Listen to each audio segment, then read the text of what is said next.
Hey guys, welcome or welcome back. It's your girl Tasha. I recently just came from Jamaica. While I was out there and when I came back home, I felt very inspired to talk about life in Jamaica versus life in Canada. Now, I never fully lived in Jamaica full time, but my family is from Jamaica. My parents are Jamaican. My background is Jamaican. And ever since I was little, I just had this special love for the place. I would always cry every time I'd have to leave, and it just never ended. I'm still crying to this day. The last time I went, I stayed a little longer than I normally stay because I just wanted to get a little more feel of the place. I made sure that I got my own Airbnb just to see how it would be like just staying by myself, even with the comfort levels, seeing if I could actually live out there on my own. So I just wanted to compare both places,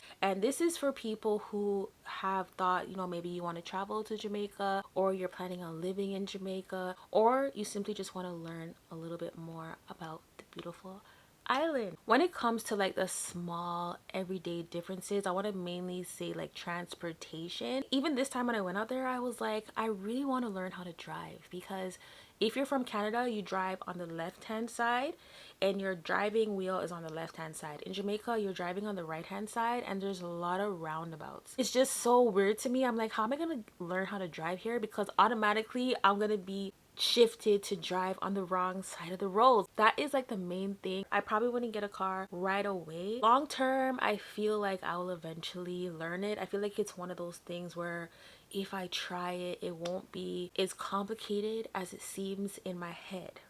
On the other hand, I noticed that there are taxi drivers everywhere. Every time I walk outside, somebody's asking me if I want to drive to Spanish Town. Whenever I'm in Ochi, there is always a taxi driver.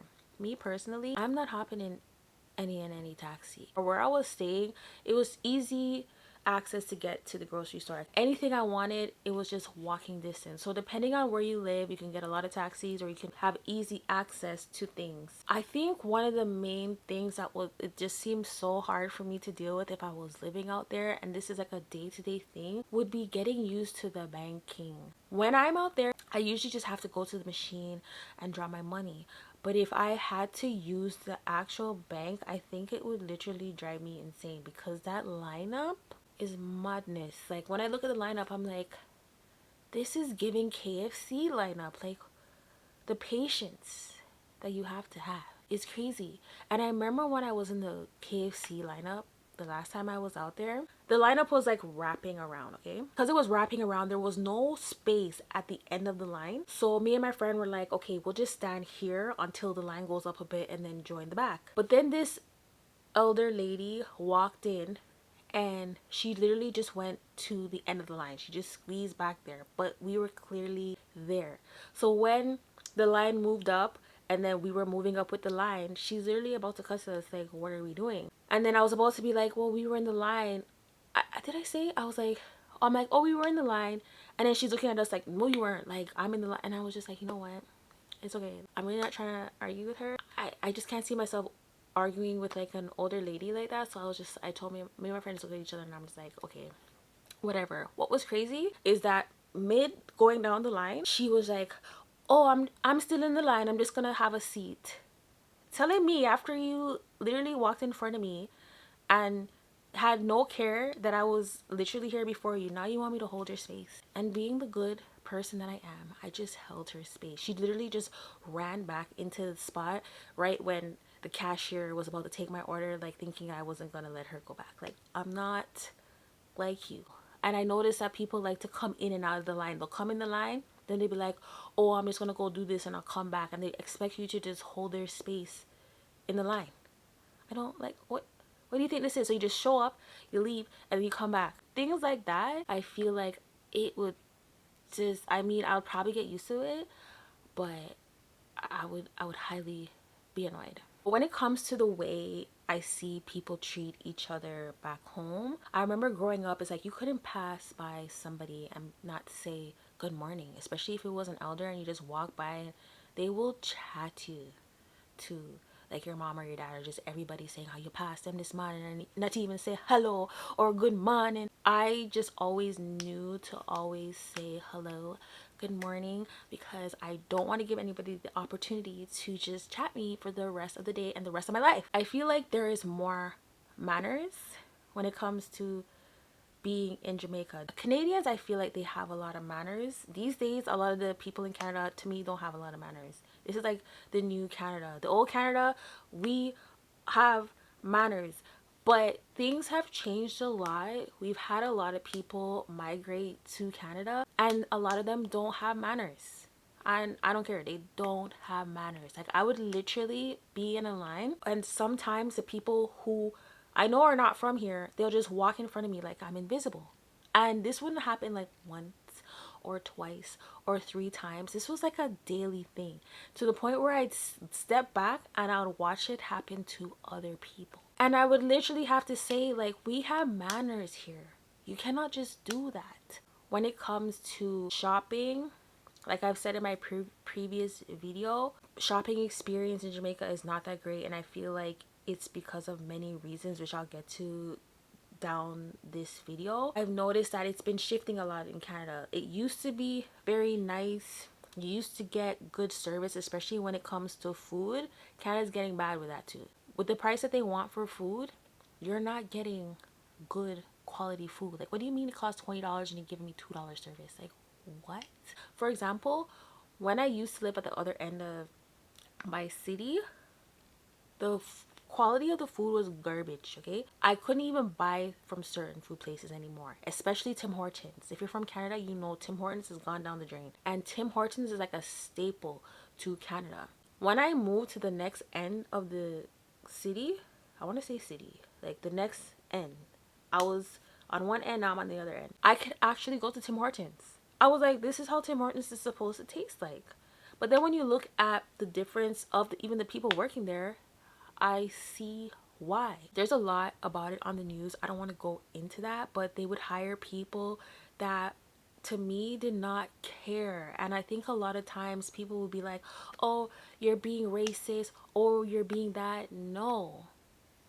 The food used to taste good. Now it doesn't. You don't care. I even went to Subway the other day and my daughter wanted a bowl. Yo, the girl literally dumped everything in the one bowl and warmed it up and just dumped it all in the plate. And I was like, why did you do that?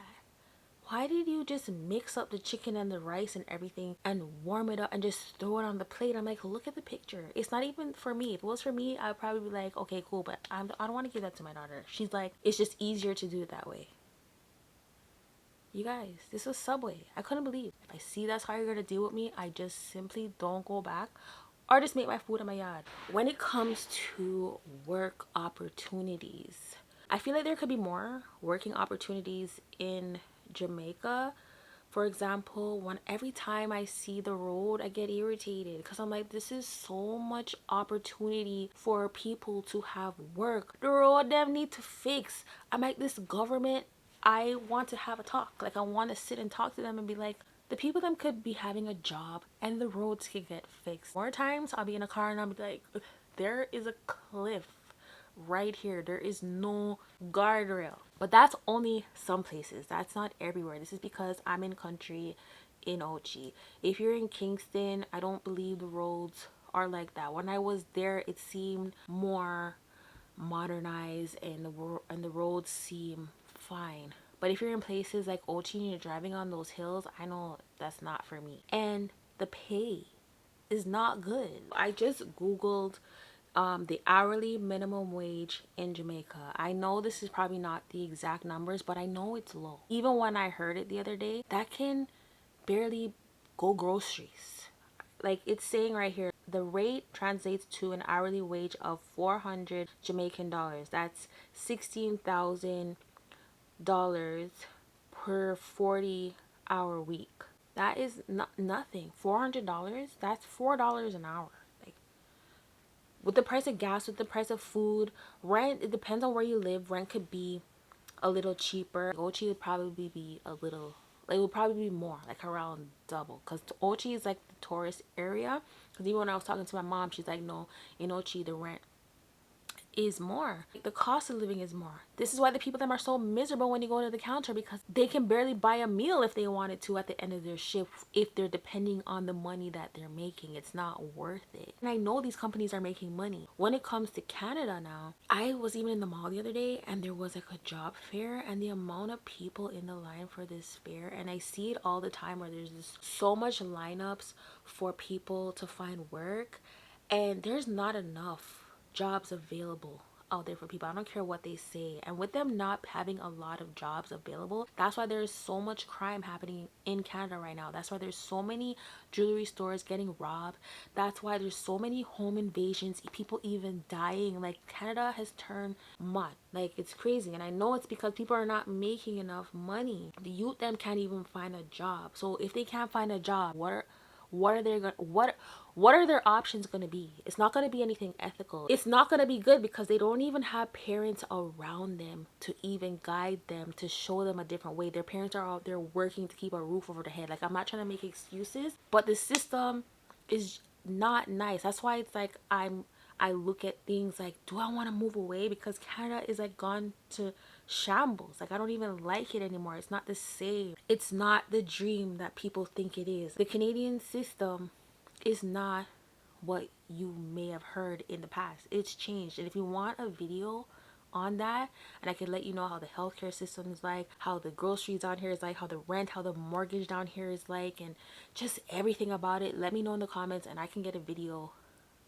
out there for you, because I've actually had done some work in the real estate industry, so I know about the interest rates and how people lose money when they buy a home here, and how they're not really making money like that anymore. And you have to have a, like, how many jobs to even qualify for a mortgage. So now you're paying for a mortgage that you can't even spend time in your house. There's so much to unpack with that. That's why I'm even considering getting out of here. When it comes to my personal growth, I want to say it's very much stagnant here. I don't have much of a social life here. I don't have many friends here.